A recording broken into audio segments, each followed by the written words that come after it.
And as usual, when you hear that applause, you know that it's time for Patrick's Place, my podcast on my YouTube channel.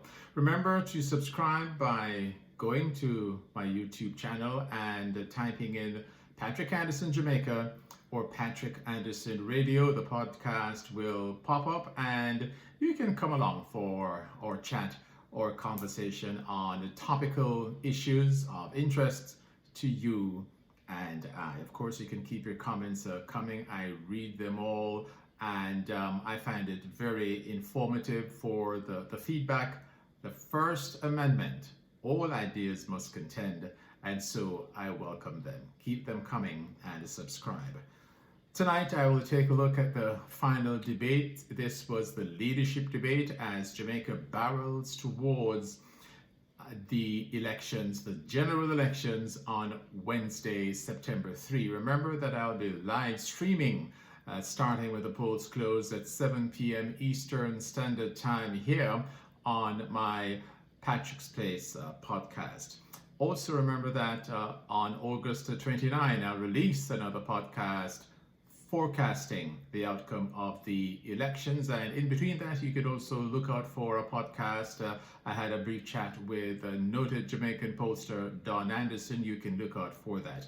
Later on in September we'll be taking a look at the World Track and Field Championships, but let's focus here on the leadership debate featuring the opposition leader Mark Golding and the Prime Minister Andrew Holness. I won't be very long tonight because there were two participants.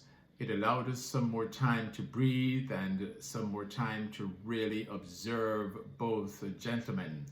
Both made good cases.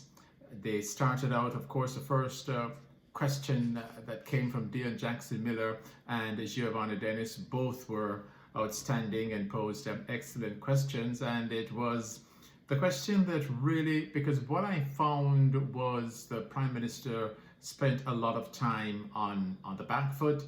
He started out on the defensive, a lot of short pitch to deliveries rising outside the off stump from the opposition leader, and he took him a while to really find his voice, to pick up the length of the deliveries, being bowled by Mark Golding. Then he got on the front foot, started to drive, but the debate kind of slipped away from him.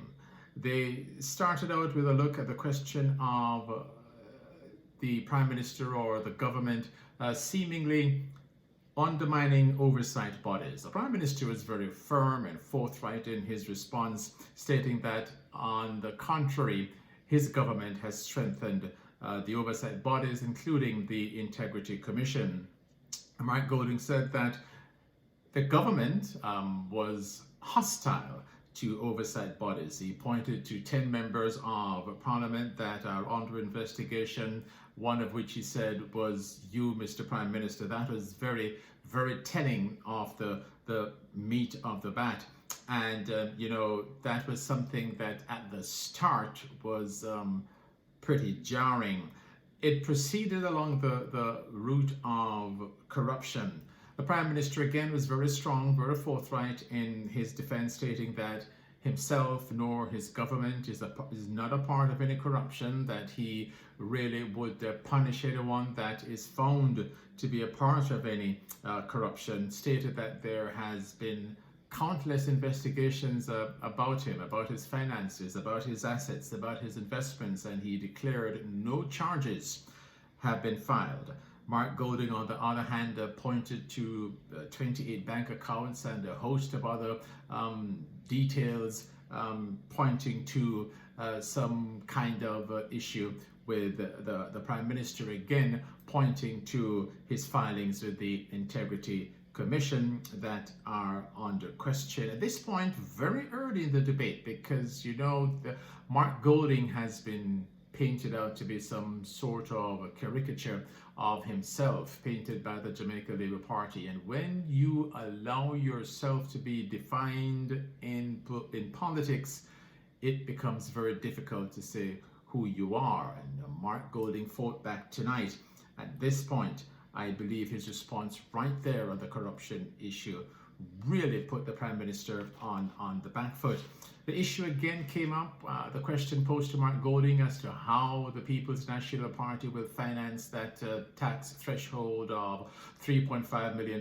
You earn $3.5 million or less, you will pay no income tax. The PNP says if it forms a government, that will come into effect in the next fiscal year, April 2026. And he said that he would find that money from, because the debt to GDP ratio has been cut by law to 62%, he claims. The Prime Minister says it's 65, a 3 percentage point difference. If you look at most polls, the margin of error is plus or minus 3 points. So I think that's a wash. And the questioner actually said that the PNP's numbers did not add up, but Mark Golding said that they would use the money because of the current economic stability, that there are funds there arising from the debt to GDP ratio, which the country has found itself in a good position, and that is where he would find the money to fund that tax proposal. The Prime Minister said, no, not so fast. You would need to grow the economy by 8 to 10% annually to find that money. On the question of a fixed election date, the Prime Minister said it is something that he's committed to, but under the current Jamaican constitutional system, it is pretty difficult to implement. He also said that the PNP, the opposition, was not supportive of it. Then the Prime Minister went there. The Prime Minister went there and challenged the nationality of Mark Golding. And I think that this is where the debate was over. This was a Barack Obama moment. And Mark Golding, the question posed by the Prime Minister was, are you born here? Are you a Jamaican? And Mark Golding just whipped out his old form birth certificate, stating when he was born back in 1965, said he brought a copy for the Prime Minister. I think at this point the debate was over, but I continued to pay attention. And the issue of supporting the police wearing body cameras, both committed to it, and that was something that was good. We then moved on to the question of, the disabilities question, policies that will benefit those with disabilities. I'm very happy that this has come to the fore, because the disability community has really been pushed in the background for far too long in Jamaica. The PNP said that it will commit to a national disability fund, and the opposition leader pointed to the fact that he came from a family led by his late father, Sir John Golding, the Mona Rehab Center. His father was the one that founded that he came from a family that dedicated itself to improving the lives of those with disabilities. That resonated with the people. He also said both committed, by the way, to providing quotas of jobs in the MDAs, the ministries, the various departments and agencies. I questioned it, but I said with the folks with various disabilities so far behind, they have been left behind, let's pull them up by the bootstraps and provide some quotas for them. I think the closing presentations by both gentlemen, Mark Golding went first and spoke about transforming the economic stability that the country finds itself in at the moment into practical brass tax benefits to the poor.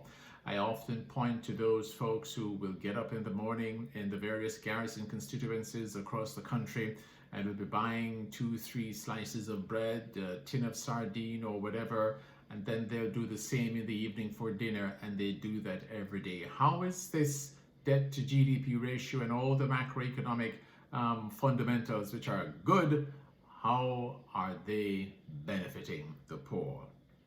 The Prime Minister spoke about cutting the debt in half. Congratulations, that was compulsory by law. He spoke about tripling the minimum wage. He spoke about no new taxes, and that the country is at its lowest unemployment rate. He said his promise is to perform.